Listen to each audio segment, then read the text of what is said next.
Hello everyone, my name is Sumit Kumar Rana. I am physics faculty in resonance.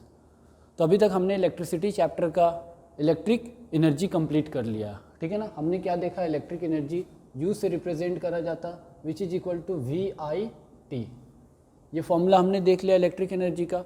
Now we are going to discuss about the electric power और power, ठीक है ना। What we are going to discuss that is power या electric power, ठीक है ना। Basically आप power भी बोल सकते हो उसको और इलेक्ट्रिक पावर भी बोल सकते हो। Power which is represented by capital P। अब देखो इलेक्ट्रिक पावर क्या होता है। इलेक्ट्रिक पावर की अगर मैं डेफिनेशन बोलूं, the rate at which electric energy consumed और dissipated by the appliances is called electric power, ठीक है। कोई भी अप्लायंस जो इलेक्ट्रिक एनर्जी कंज्यूम करता या उसे डिसिपेट करता, जो एनर्जी किस रेट से कर रहा है, that rate is called power. मतलब मैंने क्या बोला, the rate at which electric energy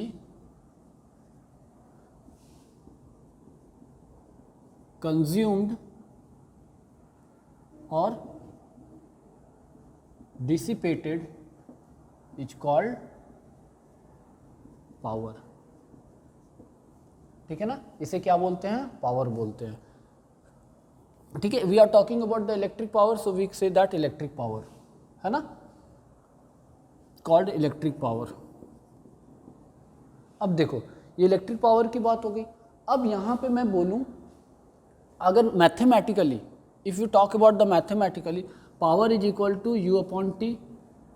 U का फॉर्मूला अभी मैंने लिखा था VIT divided by T get cancel, तो पावर का फॉर्मूला क्या आ गया, VI। क्लियर है ना। तो पावर का फॉर्मूला क्या आ गया, that is potential difference and current means V into I. This is the electric power. अब देखो, अब मैं बात करता हूँ इसके ना, एक्चुअली आप जब सर्किट में अप्लाई करोगे तो टू डिफरेंट वे से अप्लाई करोगे। सपोज अगर सीरीज़ की मैं बात करूं तो सीरीज़ में करंट सेम रहता है, तो पावर को VI वोल्टेज एंड करंट के टर्म में यहाँ पे डिफाइन है। तो मैं चाह रहा हूँ कि सर्किट में किसी एक के टर्म में डिफाइन हो जाए, करंट के टर्म में जो कि मैं सीरीज़ में यूज़ कर सकता हूँ, वोल्टेज पैरेलल में कांस्टेंट होते हैं तो वोल्टेज के टर्म में मैं यूज़ कर सकता हूँ। तो देखो मेरे पास पावर का फॉर्मूला क्या आया है, VI from Ohm's law. What we can write, V is equal to IR, ठीक है। मैं इसको यहां पे पुट कर दे रहा हूं, फ्रॉम 1 and 2।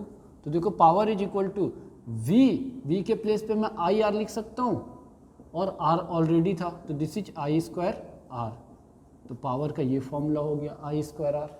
नाउ अब देखो मेरे पास second condition, this is case 1। अब मैं केस 2 की बात कर रहा हूं, ठीक है ना। Case 2 power is equal to क्या आया, VI। This is first equation. अब मैं ओम्स लॉ से, from Ohm's law what we can write, that is V is equal to IR। और मैं इसी चीज को लिख सकता हूं, that is I is equal to V upon R। अब देखो this is second equation, from first and second, ठीक है। What we can write, that is from first and second what we can write, that is power is equal to V को as it is रहने दो, I के place पे V upon R। तो this is power is equal to V² upon R। तो ये हो गया आपका second formula in terms of potential difference, ठीक है ना। तो पावर के हमारे पास कितने फॉर्मूले हो गए, the first one is power is equal to VI, second one is power is equal to I² R, third one is power is equal to V² upon R, ठीक है ना। These are all the formula of power. Now मैं power बोल रहा हूं, तो power की unit क्या होती है, ठीक है ना। तो यूनिट ऑफ पावर की मैं बात कर रहा हूं, यूनिट ऑफ पावर। तो बेसिकली अभी आपने क्या लिखा था, power is equal to energy per unit time. तो एनर्जी की यूनिट क्या होती है, जूल, टाइम की सेकेंड, तो joule per second is called watt. So unit of power is watt. Clear है ना, पावर की यूनिट क्या होगी, वॉट। क्लियर है, this is unit of power. अब देखो 1 वाट इक्वल टू मैंने क्या लिखा, जूल पर सेकेंड। तो मैं क्या लिख सकता हूँ, 1 watt power is equal to 1 watt means 1 joule energy consumed by appliance in 1 second is called 1 watt power of that appliance. मैं बोल सकता हूँ ना, क्या बोल सकता हूँ, 1 joule energy consumed by 1 joule energy consumed by appliance in 1 second, 1 joule energy consumed by appliance in 1 second is called 1 watt power of appliance।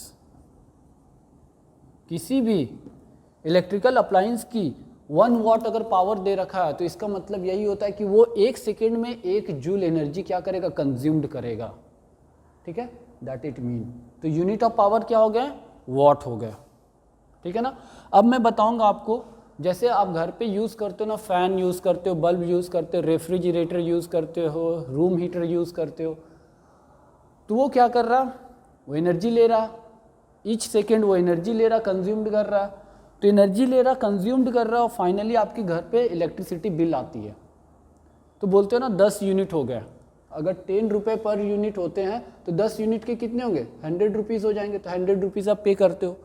तो ये जो बिल की कैलकुलेशन होती है वो कैसे होती है, that I am going to discuss. ठीक है ना। तो देखो आपको करना क्या है, रब कर दे रहा हूँ। ठीक है, कैलकुलेशन ऑफ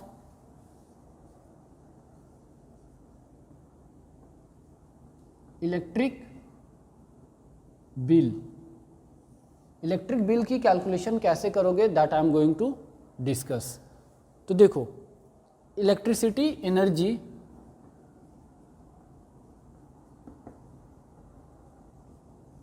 ये होती है kilo watt hour. 1 kilo watt hour को 1 यूनिट बोला जाता है। 1 किलो वाट आवर को ही 1 यूनिट बोली जाती है। मतलब आप जो घर में 1 यूनिट यूज़ करते हो ना, मतलब क्या है कि कोई भी अप्लायंस 1 किलो वाट का है और वो 1 घंटे तक यूज़ हो रहा, तो इलेक्ट्रिक एनर्जी कितना कंज्यूम करेगा, 1 यूनिट कंज्यूम करेगा। तो 1 kilo watt hour is 1 unit. तो देखो इसकी कैलकुलेशन कैसे होगी। इसकी कैलकुलेशन करने के लिए आप क्या यूज़ करोगे, तो देखो बेसिक सिंपल सा फॉर्मूला है, दैट इज़ सबसे पहले इलेक्ट्रिक एनर्जी आप लिख रहे हो किलो वाट आवर में, तो यहाँ पे नंबर्स ऑफ अप्लायंस,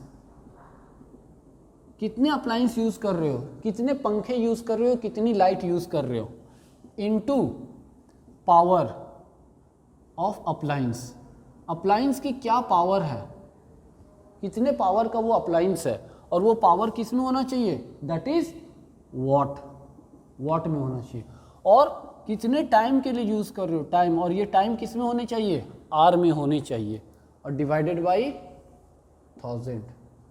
ये आपको देगा kilo watt hour means 1 unit के बराबर आपको बता देगा कितने यूनिट आपने यूज़ कर लिए। ठीक है ना, 1 kilo watt hour means 1 unit. तो जितने किलो वाट आवर होंगे वो उतनी यूनिट हो जाएगी। अब जितना यूनिट आपने कंज्यूम करा वो पता लग गया, 1 यूनिट की कितनी चार्जेस होती, 10 रुपये, 12 रुपये, मल्टीप्लाई कर दो, आपको वैल्यू मिल जाएंगे। क्लियर है ना। तो ये फॉर्मूला हो गया इलेक्ट्रिक एनर्जी कैलकुलेट करने की। We are going to use this formula. ठीक है ना, लिख लिया। अब देखो, अब मैं आपको बताने जा रहा हूं, दैट इज पावर वोल्टेज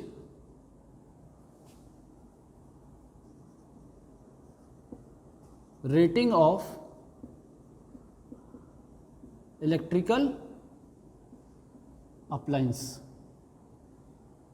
ठीक है, पावर वोल्टेज रेटिंग आपने देखा होगा इलेक्ट्रिक बल्ब। ठीक है, इलेक्ट्रिक बल्ब के नीचे जो बल्ब होती है ना, बल्ब के नीचे देखना आप, इस तरीके का बल्ब होता है ना,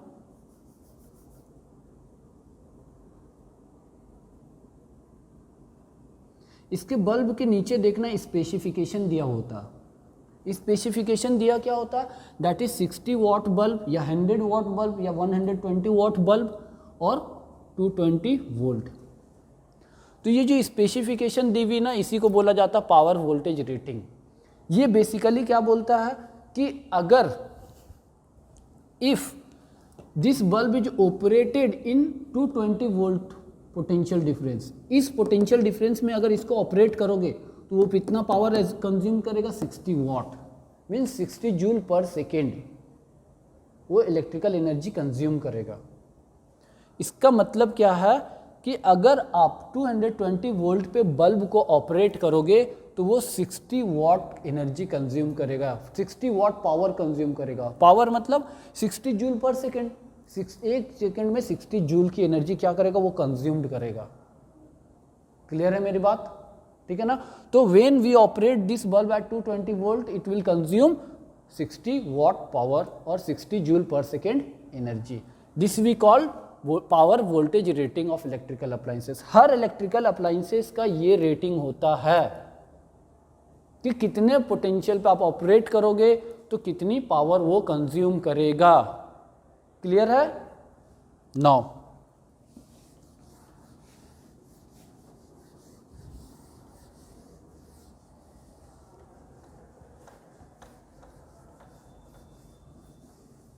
ठीक है। अब देखो मैं बात करने जा रहा हूँ application of heating effect of electric current. ठीक है ना। जो हीटिंग इफेक्ट होती है ना, आपने पढ़ा था, उसकी एप्लीकेशन क्या है, application of heating effect of electric current. ठीक है ना। तो देखो आपने देखा था कि अगर रेजिस्टेंस हाई होती है तो एलिमेंट में क्या होते हैं, दैट जो भी आपने अप्लायंसेस यूज़ करा उसमें क्या होता है, हीट प्रोड्यूस हो जाता। मतलब क्या है कि जैसे फॉर एग्जांपल आप घर में यूज़ करते हो ना, रूम हीटर यूज़ करते हो, गीज़र यूज़ करते हो, ठीक है ना, इलेक्ट्रिक आयरन यूज़ करते हो, तो the coil of electric iron, ठीक है, electric iron, room heater etcetera have high resistance.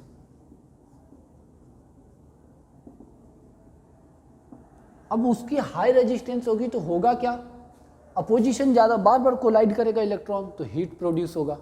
अब हीट प्रोड्यूस होगा तो देखो ये जो यहाँ पे जो अप्लायंसेस यूज़ कर रहे हो उसकी कॉइल की अगर मेल्टिंग पॉइंट कम होगी तो वो मेल्ट कर जाएगा, मतलब इसके मेल्टिंग पॉइंट को हाई होना पड़ेगा। तो इसीलिए ये कॉइल जो बने होते हैं ना, वो ये बेसिकली नाइक्रोम के बने होते हैं और टंगस्टन के बने होते हैं। क्लियर है ना। तो मैंने क्या बोला कि जो हीटिंग इफेक्ट, जो भी अप्लायंसेस घर में आप यूज़ करते हो, जैसे फॉर एग्जांपल वाटर हीटर भी यूज़ करते हो, ठीक है, रूम हीटर, जो भी गीज़र वगैरह जितने भी अप्लायंसेस यूज़ कर रहे हो उनको किन से बने होते हैं, वो नाइक्रोम से बने होते हैं और टंगस्टन के बने होते हैं। तो उनकी रेजिस्टेंस हाई होती है एज वेल एज उनकी मेल्टिंग पॉइंट भी हाई होती है। अदरवाइज टेम्परेचर हाई हुआ, मेल्टिंग पॉइंट लो रहेगा तो वो मेल्ट करके क्या होगा, पिघल जाएगा। ठीक है ना। तो हमारा पर्पस इनकम्प्लीट हो जाएगा। तो यहाँ पे heating effect of electric current का एक एप्लीकेशन हमने देख लिया। सेकेंड एप्लीकेशन की बात करता हूँ, दैट इज इलेक्ट्रिक फ्यूज। आपने सब कोई देख रखा होगा इलेक्ट्रिक फ्यूज को, कुछ इस तरीके का होता, ठीक है ना। यहाँ से वायर इस तरीके से पतली सी वायर क्रॉस करती है और जब एक्सेस अमाउंट ऑफ एक स्पेसिफिक करंट की वैल्यू जब तक इसमें फ्लो करता रहेगा, ये क्या करेगा, सर्किट ब्रेक नहीं होगा, ये करंट को अलाउ करेगा। बट जब सेफ लिमिट से ज़्यादा करंट फ्लो कर जाएगा तो होगा क्या, वो मेल्ट कर जाएगा, मतलब इसकी मेल्टिंग पॉइंट कम होगी। अगर हाई होगी तब तो वो मेल्ट ही नहीं करेगा, हमारे घर के अप्लायंसेस सारे डैमेज हो जाएंगे। ठीक है ना। तो एक पर्टिकुलर करंट के वैल्यू तक ही ये क्या रहेगा, मेल्ट नहीं करेगा। इसके बाद वो मेल्ट कर जाएगा और उसके बाद सर्किट ब्रेक हो जाएगा, आपके घर की अप्लायंसेस सेफ रहेगी। ठीक है। तो इसकी रेजिस्टेंस की वैल्यू, इसकी resistivity as compare to this बहुत ही कम होती है। ठीक है ना, मतलब कम होते हैं। क्लियर है। देखो तो this is all about the power, और पावर से रिलेटेड जो भी जितने भी यूजेस थे वो हमने देख रखा। Now we are going to solve some numerical, ठीक है। क्वेश्चन देखो, अ बल्ब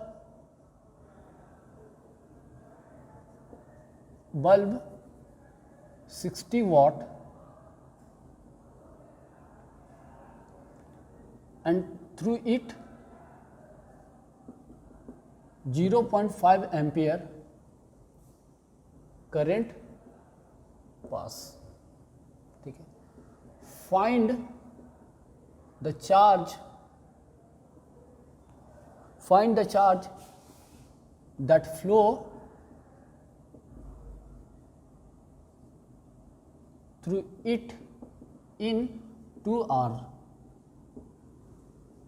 वीडियो को पॉज करो और सॉल्व करो, वीडियो को पॉज करो और सॉल्व करो,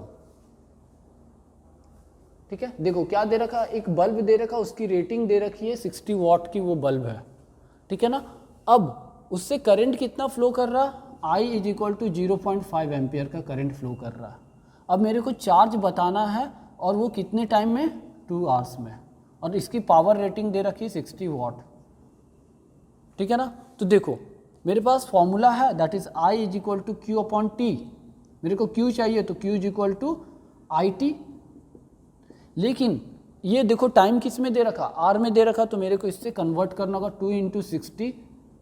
एक 60 से मल्टीप्लाई किया तो R मिनट में कन्वर्ट हुए, एक 60 से मल्टीप्लाई किया तो ये सेकेंड में हो गया। तो यहाँ पे वैल्यू पुट कर दो, 0.5 इंटू 2 इंटू 60 इंटू 60 मल्टीप्लाई करो, देखो कितना आएगा, that is 3600 coulomb, and this is the answer.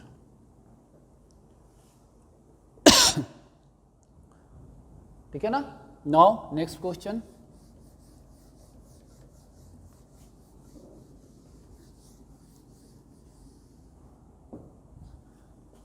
Electric bulb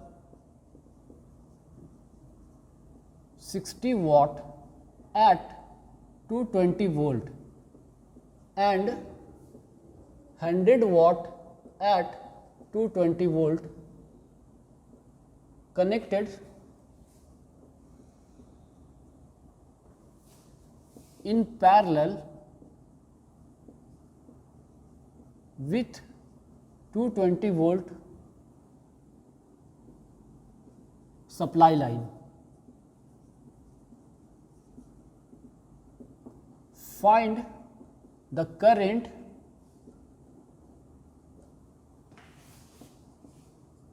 drawn from source या सप्लाई लाइन, ठीक है। Solve it.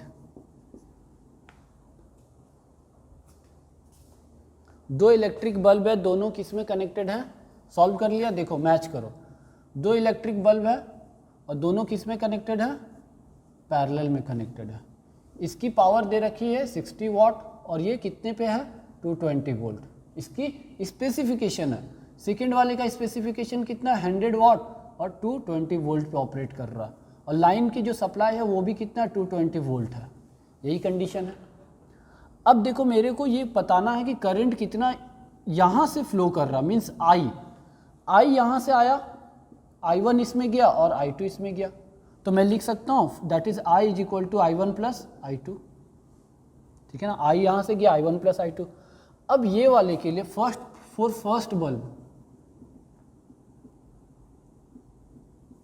Power is equal to VI होता, तो I इज इक्वल टू क्या होगा, P अपॉन V।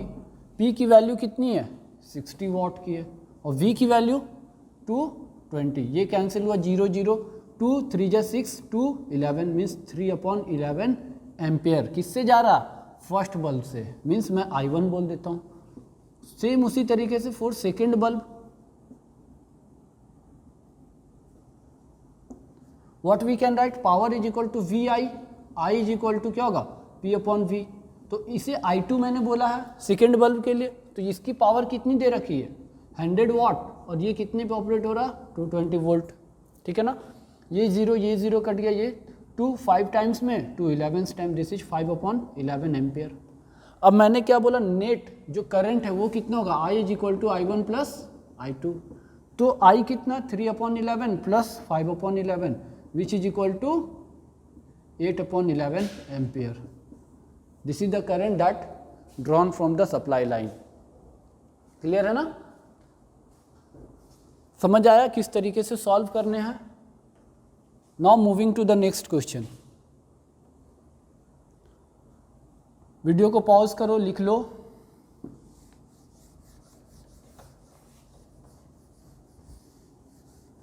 नाउ देखो 60 bulb of 15 bulb of 60 watt operating for 6 hours every day.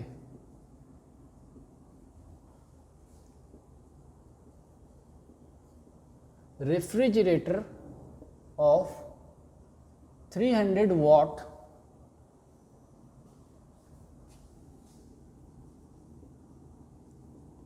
operating for 5 hours every day.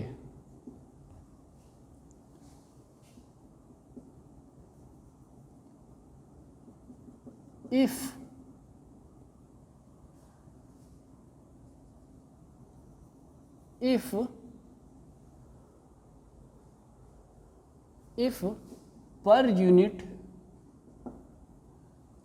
per unit cost is 3 rupees, find electric bill for a day. ठीक है? If per unit cost मतलब एक unit की cost कितनी है? 3 rupees है। तो find करने electric bill for a day, एक दिन में कितने बिल, उसको कितने रुपए पे करने होंगे, ये कैलकुलेट करनी है। ठीक है ना? If per unit cost is 3 rupees, ठीक है, 3 रुपये एक यूनिट की कॉस्ट है पर यूनिट की। तो मेरे को बताना कि एक दिन में वो कितना रुपए पे करेगा इलेक्ट्रिसिटी डिपार्टमेंट को। ठीक है, सॉल्व करो। जिन्होंने सॉल्व कर लिया देखो मैच करो।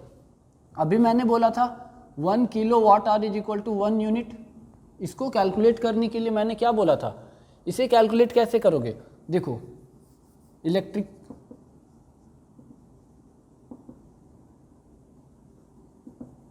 इलेक्ट्रिसिटी एनर्जी मैंने कैलकुलेट करने के लिए आपको फॉर्मूला दिया था ना, number of appliances into power in what into time, किसमें? आर में, डिवाइडेड बाय 1000। ये आपको उतना यूनिट बता देगा, उतनी किलोवाट आवर बता देगा। तो देखो इस वाले क्वेश्चन में नंबर ऑफ अप्लायंस कितने हैं? 15 है, 15 बल्ब है ना, और वो कितने पावर कितने के हैं? 60 वाट के हैं। और कितने देर के लिए ऑपरेट होते हैं? 6 घंटा के लिए होते हैं, डिवाइडेड बाय 1000। ये तो हो गई बल्ब के लिए। लेकिन मेरे पास रेफ्रिजरेटर भी है। रेफ्रिजरेटर कितने रेफ्रिजरेटर है? तो एक रेफ्रिजरेटर है, उसकी पावर कितनी है? 300 है। कितने टाइम के लिए ऑपरेट होता है? 5 आवर के लिए होता है। देखो सारा ये वॉट में भी दे रखा है और ये टाइम घंटे में भी दे रखा, आवर में भी दे रखा, तो मेरे को कोई भी चीज़ चेंज करने की ज़रूरत नहीं है। ये दोनों के लिए हो गया, एक तो बल्ब के लिए हो गया, एक रेफ्रिजरेटर के लिए हो गया। इसको मल्टीप्लाई करो, दैट इज कितने होंगे? 0 0 गेट कैंसिल, तो this is 15 into that is 90 into 6 divided by 100, ये कैंसिल करो, प्लस दैट इज 10 10 10 10 और 5 2, दिस इज 3/2। यहाँ पे क्या होगा? इसको कैंसिल करो, 2 3 जा 6 और 5, दिस इज 9 इंटू 3/5 प्लस 3/2। देखो ये कितना होगा? 10। ठीक है ना, एलसीएम मैंने 10 ले लिया। ये क्या होगा? 3 into 9 into 2 plus that is 3 into 5। Solve करो, कैलकुलेट करो इसे, कितना आएगा? That is 54। ठीक है ना, प्लस 15 डिवाइडेड बाई 10, तो ये कितना हो गया 9 और 6 divided by 10 which is equal to 6.9, है ना। अब इंटू 3 रुपीज़, अब ये तो हो गया कितने यूनिट की बात हो गई, दैट इज 6.9 यूनिट आए हैं, है ना, 6.9 यूनिट आ गए हैं। अब देखो इसको मैं इंटू कर रहा हूँ 3 से, तो total rupee to be paid वो कितना देगा, that is 6.9 unit into 3,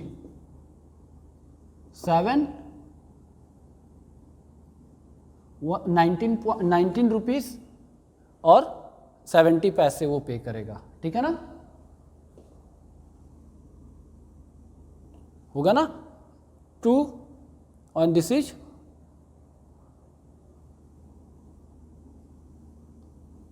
20.7 rupees,